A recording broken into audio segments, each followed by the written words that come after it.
एक बार की बात है, राजगृह के शांत उपवनों में राहुल नाम का एक युवा शिष्य महान शिक्षक गौतम बुद्ध के पास पहुंचा। राहुल मन के रहस्यों और अवचेतन की कार्य प्रणाली के बारे में जिज्ञासा से भर गया। राहुल ने आदरपूर्वक झुककर पूछा, भगवान बुद्ध, मैं मन के गहरे पहलुओं, विशेषकर अवचेतन को समझने के लिए उत्सुक हूं। क्या आप आत्म खोज की इस यात्रा में मेरा मार्गदर्शन कर सकते हैं? बुद्ध ने अपनी दयालु दृष्टि से राहुल की ज्ञान की खोज को स्वीकार किया। उन्होंने उसे बैठने के लिए आमंत्रित किया और अपना ज्ञान बांटना शुरू किया। बेटा राहुल, मन एक विशाल और जटिल क्षेत्र है, बहुत हद तक छिपी हुई गहराइयों वाले महासागर की तरह। चेतन मन, जिसके बारे में हम जानते हैं, इस विशाल महासागर की सतह मात्र है। सतह के नीचे अवचेतन है, जहां हमारे विचार हैं, भावनाएं और यादें निवास करती हैं, जो अक्सर हमारी जागरूकता से छिपी रहती हैं। राहुल ने ध्यान से सुना, अवचेतन के रहस्यों को जानने के लिए उत्सुक। बुद्ध ने आगे कहा, अवचेतन को समझने के लिए हमें सबसे पहले माइंडफुलनेस विकसित करनी होगी। माइंडफुलनेस बिना किसी निर्णय के हमारे विचारों को देखने का अभ्यास है। यह हमें हमारे चेतन मन में उठने वाले विचारों के बारे में जागरूक होने और उन्हें उनके मूल में वापस ढूंढने की अनुमति देता है। अवचेतन, राहुल ने पूछा, लेकिन हम अवचेतन तक कैसे पहुंचे? क्या इन छिपे हुए विचारों और यादों को सतह पर लाना संभव है? बुद्ध ने समझाया, वास्तव में यह संभव है, लेकिन इसके लिए धैर्य और सौम्य दृष्टिकोण की आवश्यकता है। अवचेतन मन एक नाजुक फूल की तरह है, जो दयालुता के साथ पोषित होने पर खिलता है। जागरूकता और ध्यान के माध्यम से हम धीरे धीरे इन छिपे हुए पहलुओं को प्रकाश में ला सकते हैं।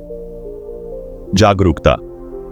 बुद्ध ने राहुल को ध्यान अभ्यास में निर्देशित किया, जिसमें सांस पर ध्यान केंद्रित करना और विचारों के उत्पन्न होने पर उनका अवलोकन करना शामिल था।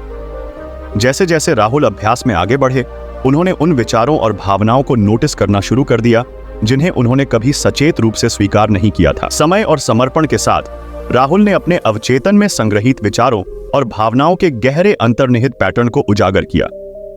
इनमें से कुछ पैटर्न पिछले अनुभवों में निहित थे, जबकि अन्य उनके पालन पोषण और सांस्कृतिक प्रभावों से आकार लिए थे।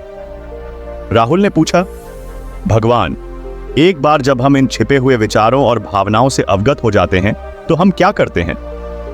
बुद्ध ने मुस्कुराते हुए उत्तर दिया, जागरूकता परिवर्तन की दिशा में पहला कदम है। एक बार जब आप इन पैटर्न से अवगत हो जाते हैं तो आप करुणा के साथ उनकी जांच करना चुन सकते हैं।